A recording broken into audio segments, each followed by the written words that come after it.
Hello everyone and hello to my नादान परिंदों। कैसे हो आप सभी लोग। मैं हूं आपकी दोस्त, आपकी मेंटोर और आपकी एजुकेटर CS मेहंदी तोशनेवाल। एंड आज मैं इस वीडियो में आप लोगों के साथ शेयर करने वाली हूं ultimate study plan to pass CS executive exams in June 25। I know आप सभी लोग जून 25 में एग्जाम्स क्लियर करना चाहते हो, पर ये नहीं पता आखिरकार क्लियर कैसे करें, क्या प्लान होना चाहिए, क्या स्ट्रेटेजीज होनी चाहिए। So today I am going to share a proper plan and proper strategy जिसको आपको फॉलो करना रहेगा।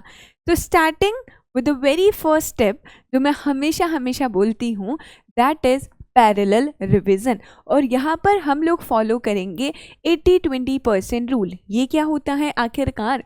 See, parallel revision means the day you watch lectures on the same day, जो भी lectures में content पढ़ाया है, you have to revise that। आपको खुद से उसे पढ़ना है, खुद से रिवाइज करना है। कहाँ से करेंगे? नोट्स से करेंगे। सेकेंडली ICSI का जो मॉड्यूल है आप उसे भी एक बार रीड कर सकते हो। यहाँ पर 80-20 का मतलब क्या है? तो इफ़ अगर आप 80% लेक्चर्स देख रहे हो, 20% मेक श्योर आपको यहाँ पर सेल्फ स्टडी करना है। अगर मैं एग्जांपल दूँ, अगर आप 8 आवर्स लेक्चर देख रहे हो, सो मेक श्योर आप 2 घंटे की वहाँ पर सेल्फ स्टडी करो। ऐसा नहीं है अभी तो हम आराम से मस्ती में लेक्चर देखेंगे और सेल्फ स्टडी बाद में करेंगे। It is the major blunder जो बहुत सारे CS स्टूडेंट्स करते हैं, but you do not do that. तो हमें लेक्चर्स देखना है, लेक्चर्स के साथ रिवाइज करना रहेगा। Secondly is active recalling. अभी एक्टिव रिकॉलिंग क्या है? What generally students do while revising, हम लोग बुक खोलते हैं, उसे पढ़ते हैं और रिवाइज कर लेते हैं, ठीक है। लेकिन एग्जाम्स में तो बुक लेकर जाना नहीं है, आपके दिमाग में सभी रिटेन होना चाहिए। सो आपको बुक्स बंद करनी है। एक बार रिवाइज कर दिया बुक से, दैन आपको बुक्स बंद करनी है और माइंड में रिकॉल करने की कोशिश करनी है। अभी तक whatever you have studied, whatever you have written so far, you have to recall. अच्छा, मैंने इस कॉन्सेप्ट में ऐसा पढ़ा था, इसमें ऐसा होता है। आप इसमें एक चीज़ और एक्स्ट्रा कर सकते हो, which is you can scribble. You have to take a paper and pen और स्क्रिबल करने की कोशिश करो। जो जो आपने देखा, कौन कौन से सेक्शंस याद आ रहे, की पॉइंट्स क्या क्या याद आ रहे, वो सभी आप यहाँ पे स्क्रिबल करके देख सकते हो। It is a exercise of your mind, जहाँ पर माइंड प्रेशर देके कोशिश करता है कि हमने क्या पढ़ा था, राइट। तो अगर आप ये दोनों स्टेप्स करते हो, उससे आपको क्या बेनिफिट मिलने वाला है? आपका पहला रिविज़न हो जाएगा टिल कोर्स कंप्लीशन। तो आपको एक बहुत ही प्यारा सा एग्जाम्पल देती हूँ। फॉर एग्जाम्पल, कोर्स कंप्लीट हो रहा है 10th अप्रैल तक। आपका पूरा कोर्स कंप्लीट हो रहा है 10th अप्रैल तक। तो जब तक आपका कोर्स कंप्लीट होगा, इट मीन्स आपके लेक्चर्स कंप्लीट होंगे, ऑन द सेम टाइम आपकी सेल्फ स्टडी भी कंप्लीट हो जाएगी। आपको अपने आप में एक अलग सा कॉन्फिडेंस वहाँ पर फील होगा 101% कि बाकी बच्चे अब अप्रैल के बाद रिविज़न स्टार्ट करेंगे फॉर द जून, लेकिन आपने अप्रैल तक, जब तक आपका लेक्चर्स कंप्लीट हुआ, at the same time you have done your first revision. तो ये सबसे मेजर एडवांटेज आपको यहाँ पर मिलेगा। अच्छा, और हमें अभी क्या करना है? You have to attempt the test papers. Test देना है, टेस्ट पेपर्स अटेम्प्ट करने हैं। इधर आप चैप्टर वाइज टेस्ट दो, लेक्चर वाइज दो, आप यूनिट वाइज टेस्ट दो, बट आपको टेस्ट देना है। आपको वहाँ पर प्रैक्टिस होनी चाहिए कि कैसे लिखा जाता है आंसर्स को।